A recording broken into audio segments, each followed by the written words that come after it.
everyone, welcome back to my YouTube channel. This is again your one and only Miss All or Nothing, only here in Miss All or Nothing TV. And for the content for today, I'll be discussing to you the term plagiarism and what are the specific classifications of plagiarism. So without further ado, everyone, find yourselves a place comfortable for you as you watch and learn what are the classifications of plagiarism and what do you know, by the way, the term plagiarism.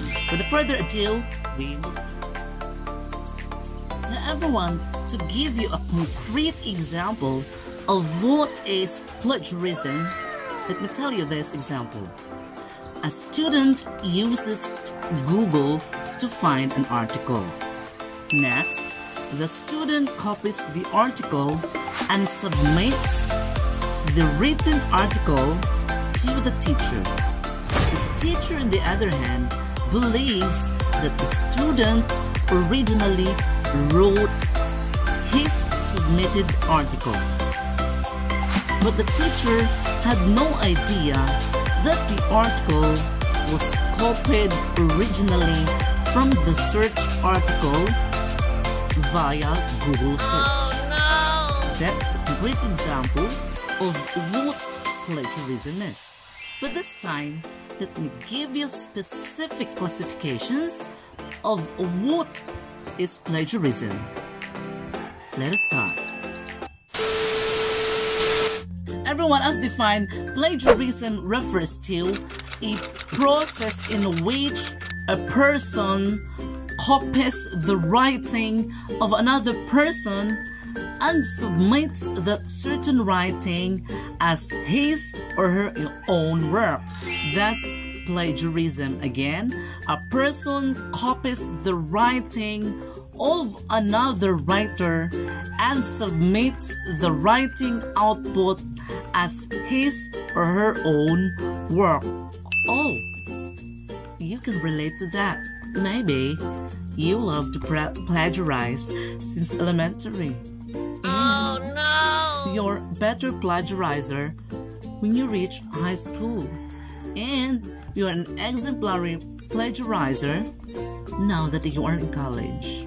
I hope you're not practicing plagiarism. First classification of plagiarism is what we call as the copy machine. What do you mean by the copy machine? The author submits an assignment copied word for word from a source, but the writer did not cite the original author of the copied article word for word. That's what we call as the copy machine plagiarizer. You also have the second classification of plagiarism, which is we call as the phantom writer. What is the phantom writer? The author uses some of his or her own words in his or her own submission, but substantial parts of the copied article are taken without modification from a single source or from the other sources. That's phantom writer. Third classification of plagiarism is what we call as the Frankenstein Paper. What's Frankenstein Paper? The author tries to pass a work that has been stitched together from various sources with few words being altered and then try to disguise that the submitted article is his or her own work. Unsay pasabot sa Binisaya? Mag-research ko about lettuce production. Need na ko mag-submit og research about lettuce production. So unsay buhaton ni Frankenstein Paper plagiarism? Mag-search ko og napulo ka articles related sa lettuce. Basahon na ko tanan, i-synthesize na ko tanan ang information gikan sa napulo ka article na ako na search via Google search. And then, para mabuo ang ako ipas nga research paper about lettuce, ang tanan information sa napulo ka mga articles ngadto na ko ibuo sa research nga ako ipas. Pero ang tanan nga mga authors, ang tanan nga mga original authors gikan sa napulo ka articles nga ako gihimo nga reference, dili na ko i-acknowledge sa ako ipas nga research paper about lettuce. Instead, ako ang kuno nga ang tanang idea sa ako napas nga research about lettuce, pero ang ako reference gikan sa napulo ka article nga ako na research gikan sa Google search, dili na ko i-indicate ang mga authors ato tanang napulo ka articles. Instead, ako ang kuno nga ako ang original author, ako own idea ang ako napas nga research paper about lettuce. Klaro? Muna kita mga Frankenstein Paper style of plagiarism, which is worship professional pero professional plagiarism. You also have fourth classification of plagiarism, which is we call as wolf in sheep's clothing plagiarism. The author tries to cover his or her lifting of the essential content of a source by minimally altering key words and phrases. Kung sa'yo pasabot sa Binisaya, example, maghimo na sa ko og research about lettuce. Yan ako'y usa ka article nga na excellent kaayo nga reference. Nga kung sa ako buhaton, i-highlight na ko tanan nga information atong article, Control A, Control C, and then i-paste na ko sa new document. And then unsa ako pang buhaton, na ay mga words nga mga terms na ako lang pangitaon, ilista na ko sa mga synonym.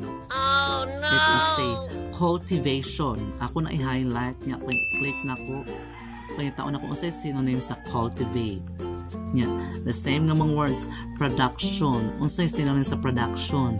Yield or harvest. O instead gamiton ako ang production, yield ang ako gamiton. So meaning, na ay mga keywords sa research, pero ako ra pangitaon ang synonym.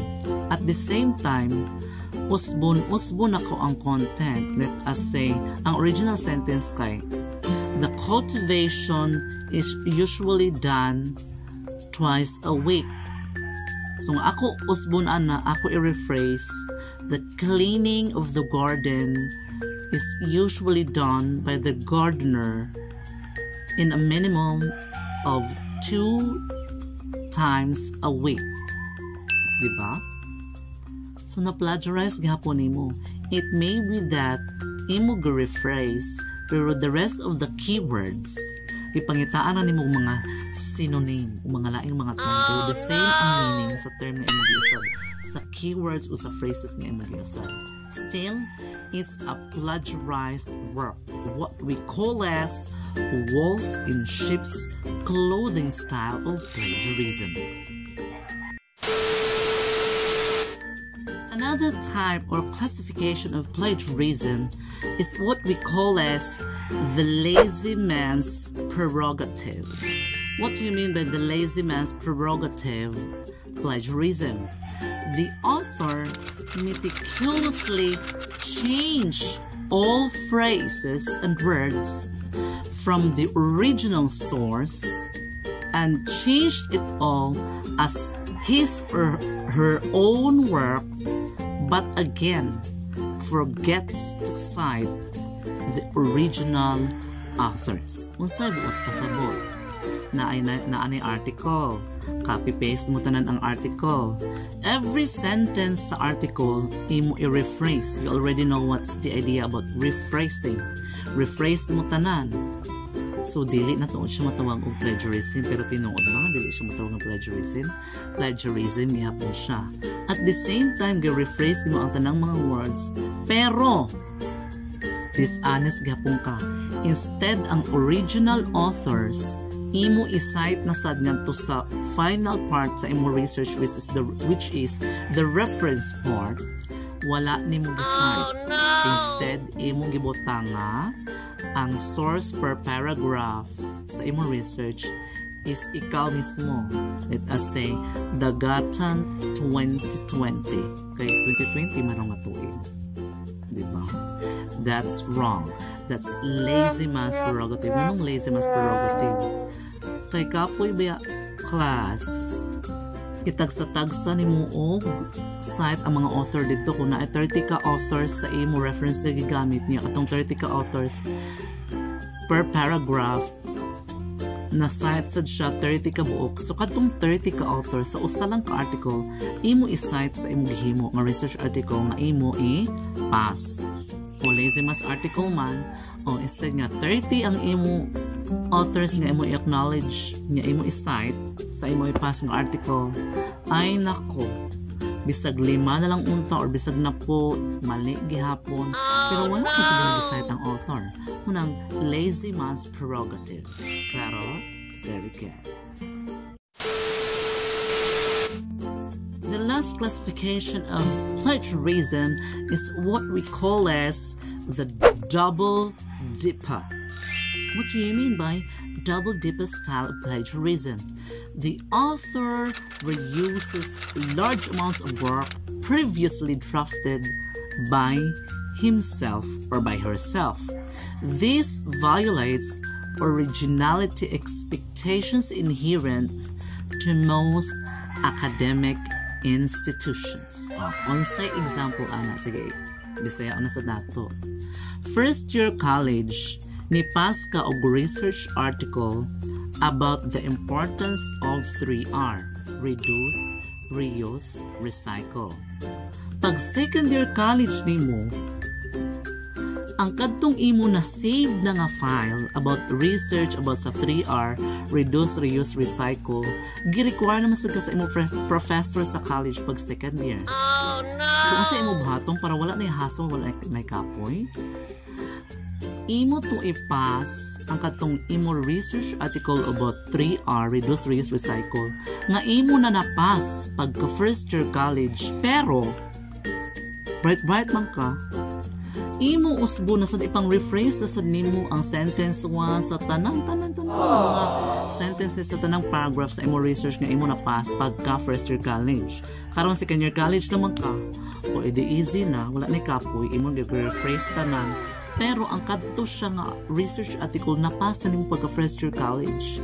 Again, it's another type of plagiarism. Oh, no! Double dipper. Manong double dipper man? Na double ing nangano ang original article, research article imo gipass pagka first year college. Maura sa imo gipass pagka second year college pero aron dili mahalata, imo gipang rephrase all sentences per paragraph. Unya kadtong si professor nimo sa first year college, dili man the same ni professor nimo sa second year college. Dili pa sila friends. So of course, ang imo gipasa nga professor sa second year college nimo karon, di man tumutana sa imo professor sa first year college sa una. Since dili sila friends, since dili sila kauban og department. So naloko na sa dimo ang imo professor in college na original na sa imo gipasa nga research, which is dili imo na to na-pass pagka first year college. That's what we call as the double dipper. Double dipper kay na doble na nimo og pass. Very good. Everyone, that's it for today. Our content discussing what you mean by the term plagiarism and what are the specific classifications of plagiarism. This is again your one and only Miss All or Nothing, only here in Miss All or Nothing TV. Everyone, don't forget to hit and subscribe to my YouTube channel and continue watching without skipping the advertisements per video that I am uploading in my YouTube channel, because out of the advertisements you are playing, from there I'll get my revenue. Thank you so much, everyone.